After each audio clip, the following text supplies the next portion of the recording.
hampir 80% penyakit itu berasal dari usus yang tidak beres, Pak.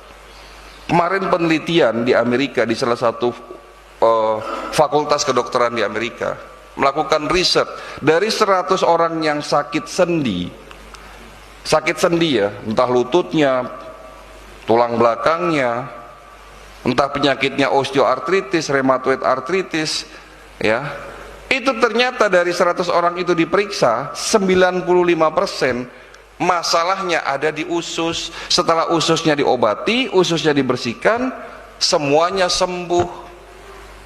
Loh, kok bisa-bisa? Karena penyakit berasal dari usus yang kotor. Siapa yang ngomong?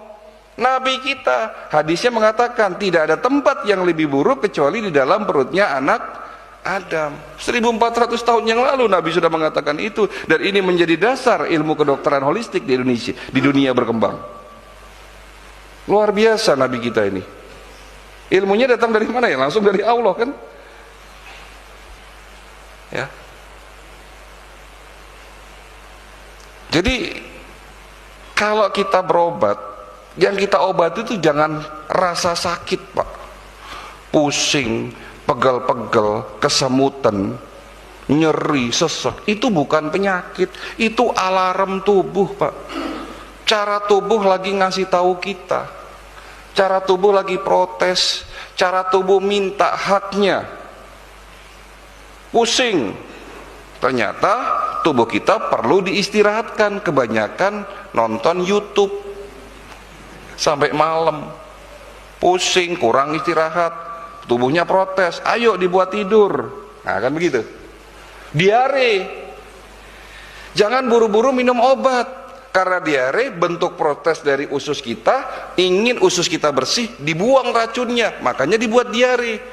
Baru BAB 4-5 kali dimampetin pakai Nyudiatap.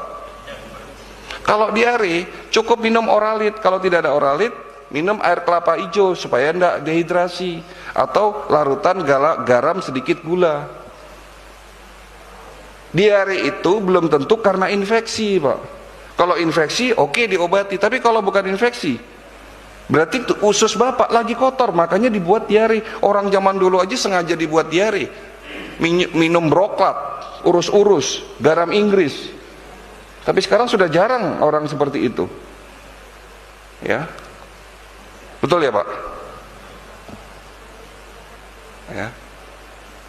Jadi jawaban kedua, kenapa penyakit kronis sulit disembuhkan? Pengobatan yang keliru. Kenapa diabetes saya tidak sembuh-sembuh? Obat metformin, glimipirid, glibenclamid itu adalah obat yang selama ini Bapak minum sebagai penderita diabetes, itu hanya untuk nurunin gula.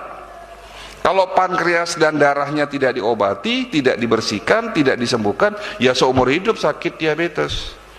Kenapa asam urat saya sering kambuh? Yang disalahin makanan, emping, ya, melinjo, kangkung, daun singkong, daging, itu disalahin gitu loh. Gara-gara makan ini asam urat saya naik. Bukan makanan, Pak. Karena penyebab asam urat gangguan fungsi ginjal. Kalau ginjalnya tidak diobati, ya seumur hidup sakit asam urat.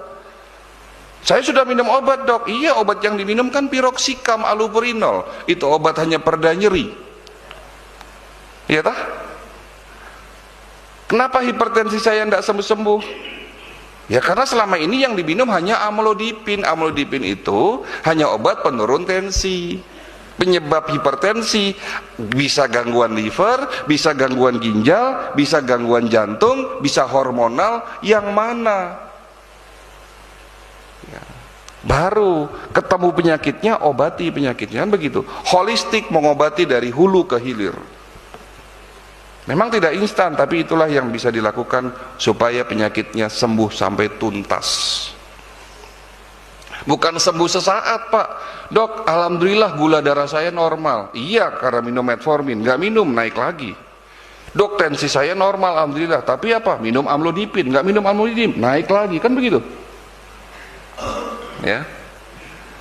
Jawaban ketiga, kenapa penyakit kronis sulit disembuhkan? Ketahuannya sudah terlanjur parah. Penyakit kalau belum parah, maaf kata, tidak ada keluhan, Pak, tidak ada tanda-tandanya. Kanker stadium 2 yang saya temui, rata-rata mereka tidak ada gejalanya, merasa sehat.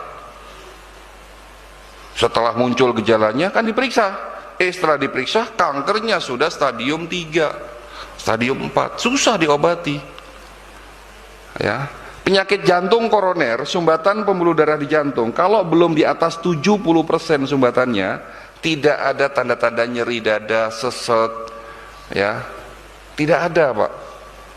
Makanya banyak orang kena serangan jantung, ceritanya tidak ada sakit jantung. Bukan tidak ada sakit jantung, tapi karena memang tidak terasa sakit di stadium awal. Makanya kita butuh pemeriksaan secara rutin, sakit tidak sakit. Untuk apa sih? Yaitu tadi, kalau ketahuan penyakitnya masih ringan, lebih mudah, lebih murah diobati ketimbang kalau ketemunya sudah telanjur parah. Kadang-kadang Bapak Ibu sekalian, kita ini lebih sayang sama motor kita, lebih sayang sama mobil kita daripada kita sendiri. Loh, buktinya apa, Dok?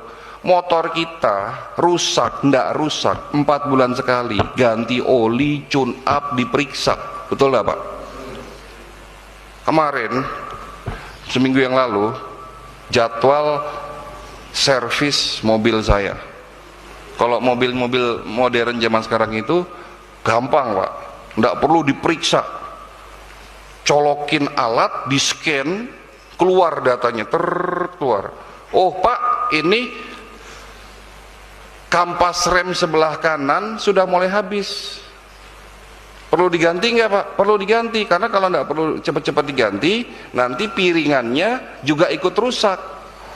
Nah, sudah ganti, padahal nggak ada tanda-tandanya, tapi dari hasil scanning ketahuan. Saya jadi ketawa, saya bilang sama montirnya, saya juga punya alat scanning, Mas, tapi alat scanning saya buat manusia, gitu loh.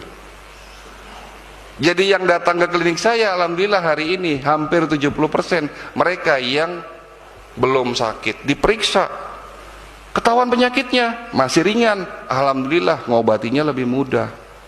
Kalau sudah parah, susah, Pak, mahal biayanya, kan begitu.